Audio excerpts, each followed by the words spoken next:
Hey guys, thank you so much for clicking on my video. My name is Ariana Stell, and in today's video, I'm going to talk to you about how I planned my wedding during a global pandemic.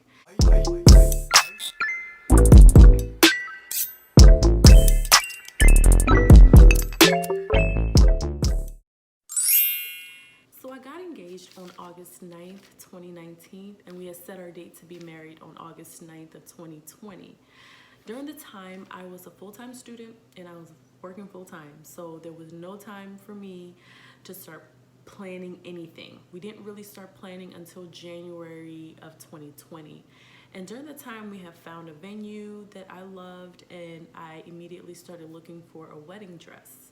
I went to several different shops, but I ultimately found a dress at David's Bridal, and I put down a deposit. Then March comes around and the pandemic hits and everything shuts down.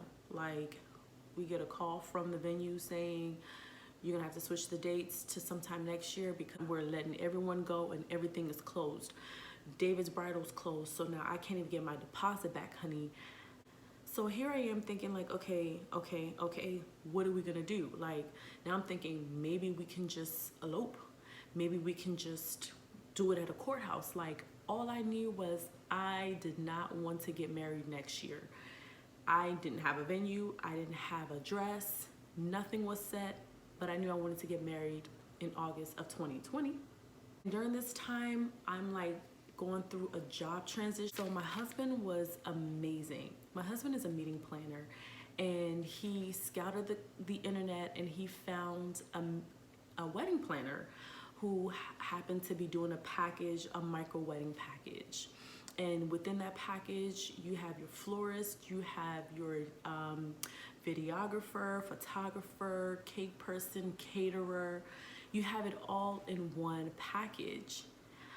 And we started to really think about this because the wedding is a few months away. The wedding is probably at this point 3 months away. And we still don't have a venue, and I still didn't have a dress. Like, there was nothing done. Zip, zero, okay?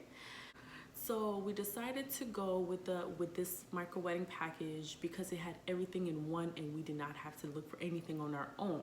So we had signed the contract, I would say 3 months before the wedding, and during the time leading up to the wedding, we were able to talk to the florist and figure out the colors that I wanted. We were able to talk to our cake person, and just to kind of like tell her exactly how I wanted the cake, and I wanted fresh flowers and all of that nice stuff, and I wanted our colors incorporated into the cake, and she was amazing. And we talked to the wedding planner, and we just kind of planned everything. We did, however, get a tour of the venue, which if you are in the DC area, check out the Perry at Belmont. It's a beautiful venue. So after we signed the contracts, everything was set. I was able to find my dress, honey, last minute. Your girl, this procrastination has got to stop. Your girl found a dress at some random wedding store off of nowhere that was closing, and they had a 70% off all their dresses. And I'm like, listen, I gotta find a dress in here, and whatever dress I find is what I'm going to be wearing. And lo and behold, by God's grace, I was able to find a dress.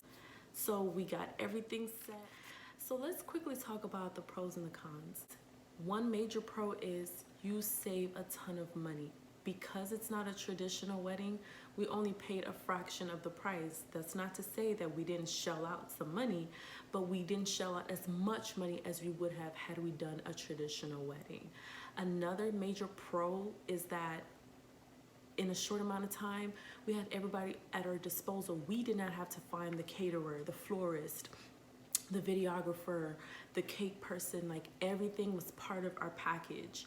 So talking about the cons, I would say con number one is you can't invite everybody. And obviously, because of the global pandemic, that's okay. We were able to make it as intimate as possible. We were only able to gather 25 people legally, but we only had a little less than 25 people.